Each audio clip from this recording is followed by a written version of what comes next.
What is up, foodies, and welcome back to another episode. I feel like the last couple of videos I have been starting an intro in my car, but I had a really long drive. We are driving from LA to Anaheim. We are going to the packing district today.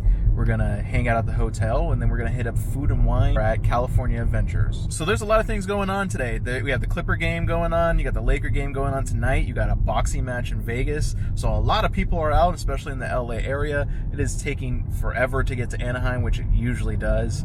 And that's why I just wanted to film this intro. I am excited. I didn't make reservations to, the Speakeasy at Packing District, but I'm excited to show you guys the Packing District. And let's just jump right into this video. Once you hit the Citadel outlets, you know you are very close to Disneyland, Anaheim. This is probably my favorite part because I know I'm about to get there. LA isn't that far, but for some reason it just takes forever to get to Anaheim. But anyways, here is the Anaheim packing house. What is also the packing district. It used to actually literally be a packing house for oranges, and now it is converted to kind of a market hall. There's shops, there's restaurants, you have an outdoor area like you're seeing right now. It's like literally 2 stories. You have a beautiful inside area. You can see the little vendors. There's restaurants and bars like I mentioned. And then, they sometimes have live music going on. This is just a beautiful place to showcase literally just the entire city coming together. And I wish more places just have this, because it's just an awesome little spot, to get together. You literally can order food from whatever restaurant, walk around. You don't have to, eat it at that specific restaurant. You could take it, outside area, inside area, kind of a little bit of everything. Here's the downstairs area, and this is where the Speakeasy is. I just showed you the location of where it's at. I want you to find it, but if you do want to go there, just make reservations, because it seems like you're never going to be able to do kind of a walk up, and sometimes they actually do have a dress code, so keep that in mind. Here is another bar that I actually want to try. It is also downstairs by the entrance. But this is a cool little spot. I believe there actually used to be a train, like a real train. Here's an outside bar. They actually have a restaurant inside. They were just opening up when I got there. I only had about an hour to be here, so I want to do another video of more in depth. Here's I Am Press, where I ate at. They had amazing food and amazing prices.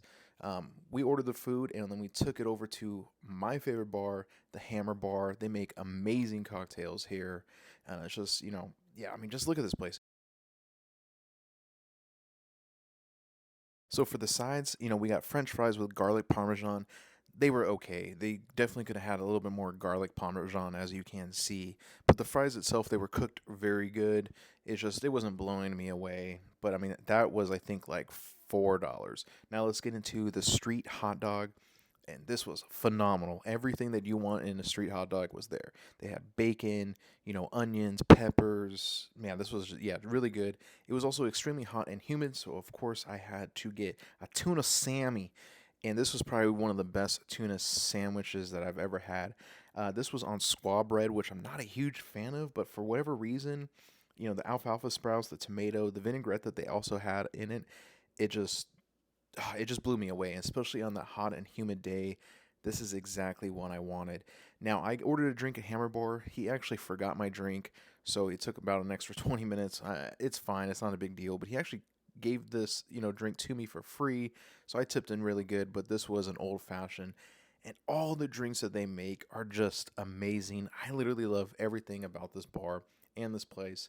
I want to come back and do a little bit more in-depth of everything. I know this was super short out of the packing district, but next time you're in Anaheim or Disneyland, it's literally like 7 minutes away. Make sure to stop here. Now, here we are at the JW Marriott Hotel. The downstairs area was where the valet. This really just kind of blew me away, this entrance. A little bit different than usual hotels, but let's get into this room. All right, finally made it to the JW Marriott. Just like my hotel last year. What's up? This is about a year old at this point. Actually, a little over. Come on. Look how nice that shower is. They have a toilet. You weren't expecting that. Nice little sink. Some fixtures. This is a beautiful, honestly, for someone like me who's only about 5'7", I could probably do laps, and this is awesome. This is nice, super clean, which I love. I was able to snag this, I think, for roughly $300 a night. They only have valet here. It's about $50 a night. You can come and go as you want. It is connected to the Garden Walk, which I believe is a bunch of shops. Let's check into here. Ooh, you got some robes up in here. You have all that stuff.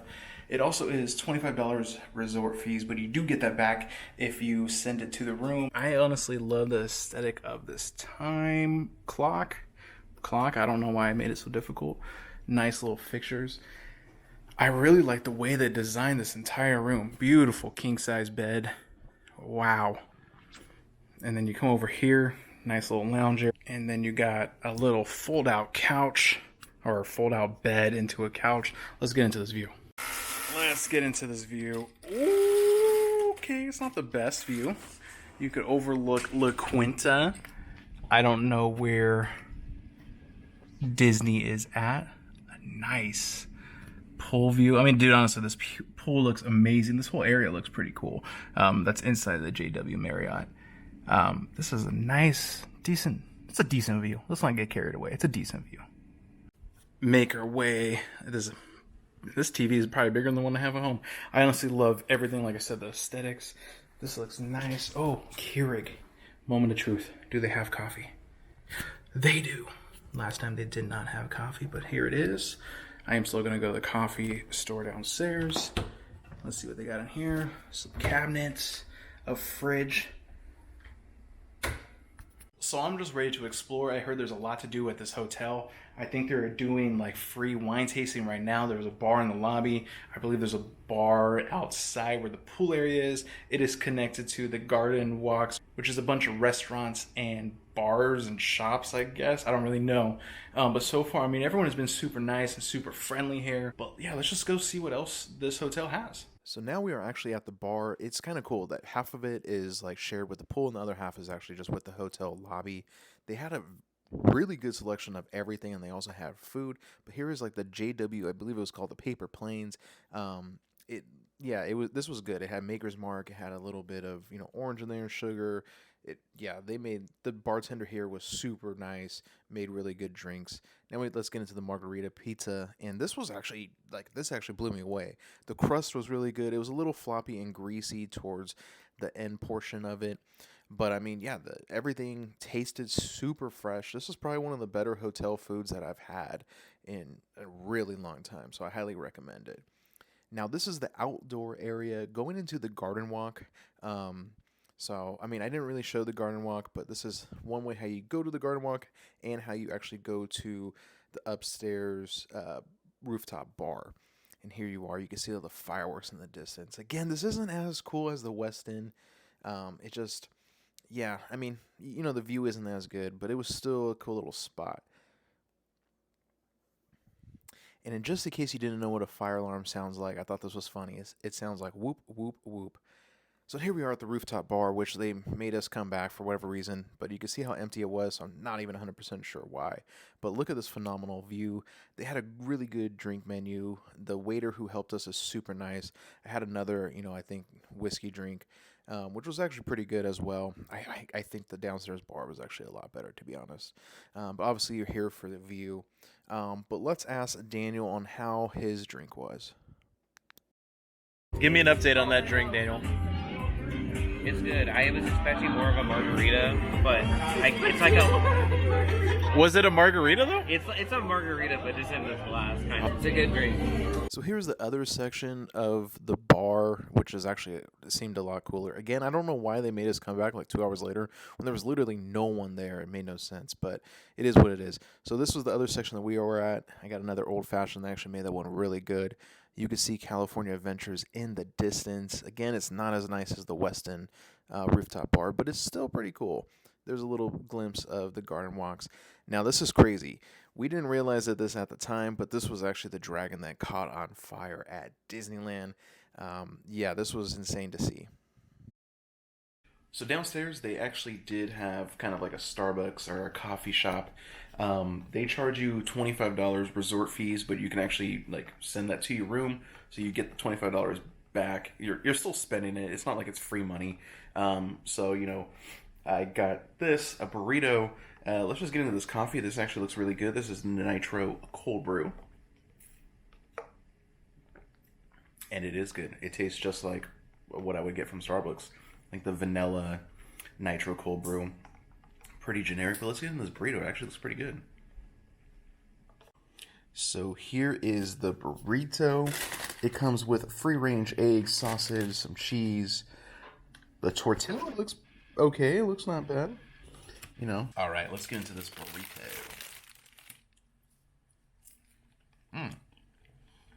Okay. JW Marriott. So you got the sausage in there, the cheese, the peppers, like the green peppers, the onions. It's actually a pretty decent burrito for, for a hotel. I think that's sweet potato right there, which is kind of bizarre. Is that sweet potato? Let's see.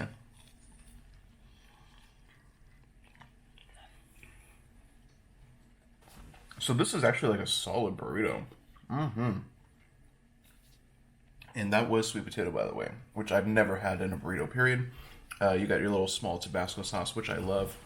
I'm probably not going to put this on here. I'm actually just going to keep it.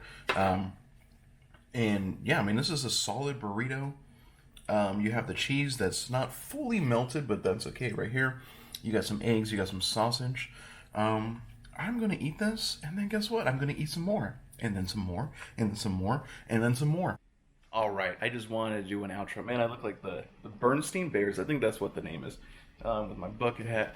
But I just want to do an outro. I was already asked this question: which one is better, the Westin or the JW Marriott? They are also, owned by the same company. In my opinion, I'm gonna go with the Westin. I think they're both pretty new in the sense. I think maybe a little over a year or whatever.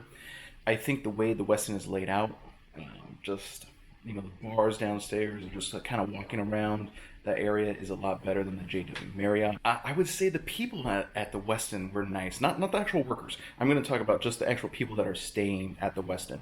This JW Marriott, I don't know if there's a convention going on, but everyone was very uppity.